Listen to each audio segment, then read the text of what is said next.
इस्मालिया गांव। एक बार की बात है, इस्मालिया के जंगलों में एक महान जादूगर रहा करता था। वह बहुत ही ताकतवर था।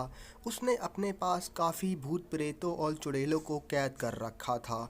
उनमें से एक प्याज रोटी वाली चुड़ैल भी थी। एक दिन वह उपासना में लीन था और घोर लीन था। भारी वर्षा हो रही थी और जंगल में काफ़ी पानी भर चुका था। जंगली जानवर अपनी जान बचाने के लिए ऊपर की ओर आ रहे थे और ठिकाना जादूगर के घर में ले रहे थे।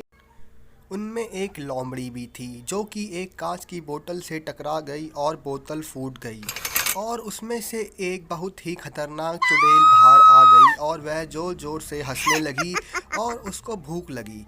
चुड़ैल ने एक बूढ़ी का रूप धारण कर लिया और एक किसान के घर पर जा पहुंची और प्याज रोटी मांगने लगी। जैसे ही किसान ने उसकी आवाज़ सुनी तो उसने दरवाज़ा खोला और उसके लिए प्याज रोटी ले आया। जैसे ही वह आया, चुड़ैल ने उसको मार दिया और उसको मार कर खा गई, परंतु प्याज रोटी वहीं धरी रह गई। सुबह हुई, गांव वाले ने देखा तो वह बहुत ही घबरा गए। वहीं पर एक बूढ़ा व्यक्ति भी खड़ा था। उसने कहा, यह एक प्याज रोटी मांगने वाली चुड़ैल का काम है। वह प्याज रोटी मांगती है और जो भी देता है उसे मार कर खा जाती है। यह सुनकर गांव वाले और भी ज़्यादा घबरा गए और बूढ़े व्यक्ति से इसका समाधान पूछने लगे।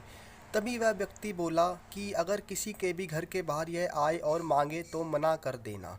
फिर शाम हुई और रात हुई। वह चुड़ैल एक लकड़हारे के घर के बाहर जा पहुंची और दरवाज़ा खटकाकर प्याज रोटी मांगने लगी, परंतु उसने मना कर दिया।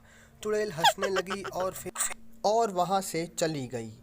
फिर सुबह उस व्यक्ति ने सारा वाक़या गांव वालों को बताया और गांव वाले सचेत हो गए। फिर रात हुई, चुड़ैल एक बुजुर्ग के घर पर पहुंची। उसने बुढ़िया का रूप धारण कर लिया और प्याज रोटी मांगने लगी, परंतु उस बुजुर्ग की बेटी ने प्याज रोटी देने से मना कर दिया। चुड़ैल को गुस्सा आ गया। फिर चुड़ैल ने सोचा, शायद लगता है यहाँ पर जो प्याज रोटी ख़त्म हो चुकी है, इसलिए वह ये गांव छोड़कर जाने लगी और वहाँ से गांव छोड़कर चली गई।